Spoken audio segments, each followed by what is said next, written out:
Hey guys, it's Will from Going Awesome Places. Well, fall is in the air and we're in the Niagara region to hunt for the best places to see the changing of the leaves. Now that's a lot of leaves. Let's get the obvious out of the way. We're a little bit early from its peak, but come on, it's a no-brainer and a great one to start off with. Now, I don't need to go through every single angle along this walkway, but pretty much anywhere you can hear the rumbling of the falls echoing in the foliage of the changing leaves. Okay, now let's get to some of my favorites that you might not know about. This is Jordan Village. Nestled in 20 Valley, which has been called Niagara-Sonoma, and the wineries of the Niagara Escarpment, you'll not only find a touch of a time gone by, but you'll see the trees that surround the village. This is a perfect detour whether on your way into Niagara Falls or out with its tree-lined Main Street, where you'll find quaint boutiques, galleries, Cave Spring Vineyard tasting room, a charming inn, and a delicious meal at De La Terre. In Lincoln, Ontario is the Balls Falls Conservation Area. There's a fee to enter, but it's well worth it. Spanning 200 acres, it is rich in flora and fauna, but the star attraction are the waterfalls. The lower falls are the closest to the parking lot that offer a pretty view, but I recommend that you hike the Cataract Trail so you can check out the upper falls as well.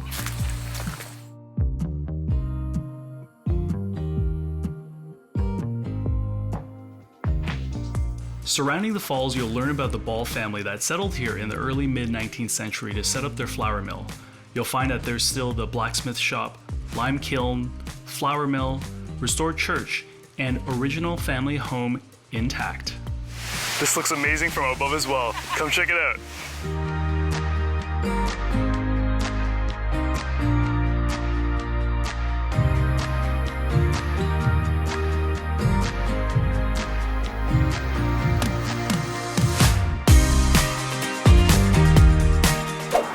Now this is something that you might have passed by before, but it is definitely a bit of a local secret. Park your car at a nearby lot by the Days Inn and walk along Lundy's Lane to this point right here. Once you're here, you'll know why I dragged you all the way out here. Yeah, there it is. Oh, wow. That is incredible. This bridge sits over top the Hydro Canal, which is a man-made channel that diverts water straight to the hydroelectric power generating stations. Now, there's an incredible symmetry here with the canal flanked by a rainbow of colors leading to the sky. While you're in Niagara feeling those autumn vibes, a good brunch is in order. Whirlpool Inn is a bit of a local institution. What's great about it is that it has a lot of character and history behind it, and it's also just a walk away from the falls and the Falls View hotels. Well, if you watch one of our previous videos on the outdoors and adventure in Niagara region, you'll know that we came here in the summer. Well, we're back, and this time you can just see how stunning the canopy of trees are from above or down below. Start by seeing the changing colors from the several viewpoints above before taking the stairs down and doing a few of the connecting trails to get right down to the raging waters. Note that you'll need to pay for metered parking here, and so a tip is to make sure you add enough time to account for the hiking you'll be doing. I recommend at least 1.5 to 2 hours here if you're doing any of the trails. As you make your way into Niagara-on-the-Lake, the Niagara Parkway eventually becomes the Queen's Parade, and this has to be one of the prettiest stretches of road in the province, especially in the fall. One of my favorite stretches is in between the Queenston Heights Park and Fort George. Running parallel with the Niagara River, this scenic parkway is the oldest in Ontario, and what makes it stunning in the fall are the bold red, gold, and orange leaves that run all the way along. Whether you're taking a scenic drive, riding your bike, or a romantic stroll along the meandering pedestrian walkway, you'll have to agree with Sir Winston Churchill when he said that this is the prettiest Sunday afternoon drive in the world.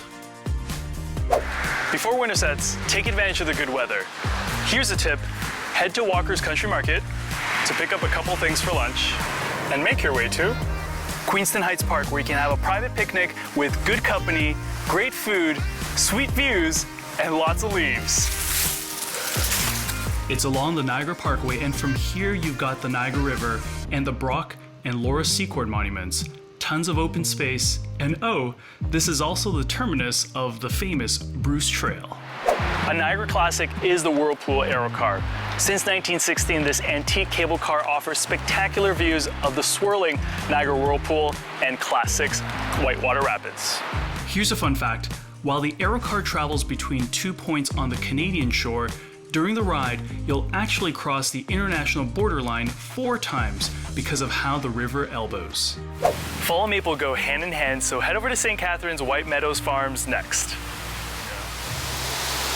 Surrounded by changing maple trees, put in an order for a picnic and a basket will be waiting for you.